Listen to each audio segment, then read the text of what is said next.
Друзья, всем привет! Пока компания Xiaomi очень безалаберно и небрежно подходит к рассылке HyperOS 3 Global, мы с вами поговорим о двух приложениях на смартфонах Xiaomi, для того, чтобы ваш аппарат лучше работал, были лучшие анимации, которые на нем могут быть, ну и чтобы появились новые фишки. Так что присаживайтесь поудобнее, и мы с вами начинаем.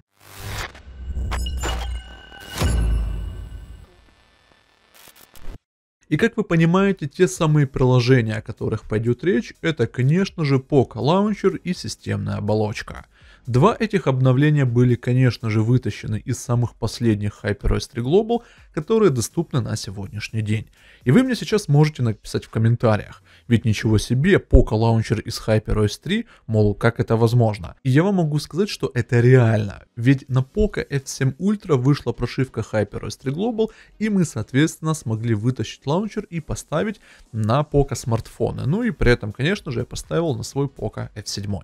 Что могу сразу сказать? Устройство стало работать несколько необычно, то есть немного поменялись анимации, поменялся сам стиль открытия приложений, выхода из приложений, ну и как по мне стало, чуть так плавнее все это отображаться. Вот если мы выйдем из настроек, допустим, если зайдем в проводник, то также в целом все нормально открывается, в камеру перейдем, шторку опустим, и также все замечательно здесь будет. Если походим там по рабочему столу, пооткрываем папки, то все в целом, знаете, работает очень приятно, нежели это было до этого. И в целом могу отметить действительно, что разработчики в этом плане порадовали новые смартфоны, ну и в принципе своей новой оболочкой. То есть по анимациям Poco Launcher реально стал пушечным. И наши пользователи в телеграм-канале, где мы первоочередно все это выкладываем, также в комментариях это подтвердили. Помимо всего того, что я вам рассказал про анимации, хотя опять же в комментариях вы можете мне сказать, что анимации из Xiaomi это как вообще две отдельных стихии, и что они между собой даже несовместимы. Но об этом можно очень долго спорить. Что касается других фишек, которые в целом можно получить с новым обновлением. И конечно же после обновления вы сразу заметите тут такой пункт, как жест вниз по рабочему столу. И что это означает? И в кои-то веке разработчики подразделения Poco решили уравнять системную оболочку и Poco Launcher. И то есть добавляя этот самый жест вниз по рабочему столу, мы с вами получаем некий такой аналог искусственного интеллекта. Соответственно, делая следующий свайп, мы с вами попадаем вот в такое окно, которое, я думаю, знакомо многим владельцам смартфонов именно Xiaomi с системной оболочкой. Тут получается, что из интересного, можно быстро переходить в приложение, можно выполнять очень гибкий поиск по своему смартфону, ну и соответственно есть у нас еще с вами и AI-ответы. Но, мягко говоря, эта вся история очень такая, знаете, примитивная. И то есть, если вы хотите пользоваться более такой продвинутой моделью, то, конечно, лучше стоит обратить свое внимание на какие-нибудь там чаты GPT, Gemini, ну и прочее. Вернувшись еще в настройки, что бы я мог еще такого отметить? Ну, значит, помимо жеста вниз по рабочему столу, который добавился, помимо того, что уже с некоторыми обновлениями вот и эта штука у нас есть, тут вы, наверное, ожидаете, скорее всего, появления, какого-нибудь еще одного стиля там сетки рабочего стола, или же расположение объектов в недавних. Но, к сожалению, тут у нас все по умолчанию остается, а сетка рабочего стола у нас имеет 3 вариации. Но, кстати говоря, при переходе на HyperOS 3 Global там есть одна интересная история, о которой я расскажу чуть попозже. Так что, если вы владеете смартфоном Poco, если у вас есть вопросы к плавности, к оптимизации, к быстродействию, к открытию, там, допустим, приложений, выходу из приложений, то новая версия Poco Launcher это ваше спасение от всех этих проблем. Ну и далее появляется в кадре у нас смартфон Xiaomi. Да, хоть это Xiaomi 15 с HyperOS 3, но это не помешает вам рассказать о новом рабочем столе, который также можно поставить на HyperOS 2. Прежде всего, с новой версией этого системного лаунчера мы с вами получаем реальную плавность, также на смартфонах Xiaomi и Redmi. Пробовать нужно ставить как на актуальные Xiaomi, там Redmi, так и возможно так года 22-го, 23-го, там тоже, я думаю, вся эта история прокатит. Что теперь касается ваших вопросов в комментариях по поводу минус первого экрана и прочего. Получается, после установки этой версии рекомендации Google никуда не пропадают. Но опять же, это на примере смартфона Xiaomi 15. Если вот вы, допустим, возьмете тот же Poco F7, накатите на него актуальную версию Poco Launcher, то на нем также не пропадет и минус первый экран. Ну и соответственно он и не добавится. Поэтому не думайте, что при обновлении лаунчера вы сможете получить тот самый заветный минус первый экран или же ленту виджетов, которая иначе называется.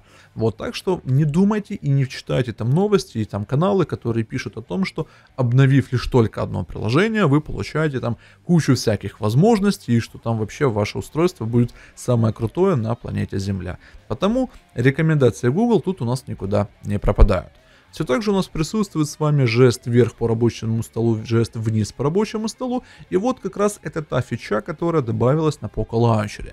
То есть смотрите, сколько времени уже прошло, ну и я имею в виду, что сколько времени уже есть на системной оболочке этот раздел, и только на Poco Launcher сейчас оно добавляется. Понятное дело, что вот такой истории у вас при обновлении на HyperOS 2 Global не будет, а именно панель поиска на рабочем столе. Это фишка, которая появляется у нас непосредственно с HyperOS 3 Global, и не могу сказать, что она является прям супер чем-то и прям вау. Почему так? Потому что, когда вы ее активируете, у вас пропадает возможность активировать 3 стиля сетки на рабочем столе, и у вас будет доступно лишь только 2. И сейчас я вам это продемонстрирую. Получается, вот сетка рабочего стола 4:6 и 5:9. Как только вы отключаете этот поисковик, вам, соответственно, возвращается сетка 4:7. Почему разрабы так сделали? Ну, опять же, ведь если мы что-то с вами ставим на рабочий стол, тем самым сетка у нас должна меняться. И то есть мы чем-то с вами, получается, жертвуем во благо чему-то. Опять же, я об этом уже отдельно рассказывал в своем мнении использования, назовем это так, и то есть я там немножечко пробомбился, прогорелся. По другим же разделам также мы с вами ничего нового не получаем в плане там расположения объектов в недавних, хотя сейчас также там форсятся всякие новости, что скоро выйдет HyperOS 3.1, там добавится iOS стиль, ну и тому подобное. Опять же, данной информации не доверяйте, на сегодняшний день нет никаких подтвержденных утечек того, что готовится HyperOS 3.1. Говоря же в целом про оптимизацию быстродействия и открытие приложений с анимациями, могу отметить следующее, что открывается все очень быстро, что без всяких затупов и прочего это все дело проявляется, всевозможные поисковики и прочее открываются корректно, папки открываются без всяких проблем, редактируются они также без всяких проблем. Также вот вы можете заметить следующие стили, которые у нас тут с вами по умолчанию есть. К сожалению, ничего нового не добавили, ну и соответственно не добавляют нам и тех супер иконок, которые есть на китайской прошивке. А так в целом и общим обновлением двух приложений вы получаете, ну, реально улучшение своего смартфона. Ведь вам не нужно делать разблокировку загрузчика, вам не нужно ставить что-то дополнительное, ничего не нужно из Play Market закачивать, чтобы захламить свое устройство. То есть два банальных обновления стоковых приложений. Все, как и обычно, будет в описании под этим видеороликом, прямые ссылки, переходите, качайте и улучшайте свои Xiaomi смартфоны, ну а также Poco. Ну а если о чем-то забыл упомянуть или оставить какие-то вопросы, смело пишите об этом в комментарии, там мы с вами и пообщаемся. Ну а на этом у меня на сегодня все. Спасибо за внимание и до новых встреч.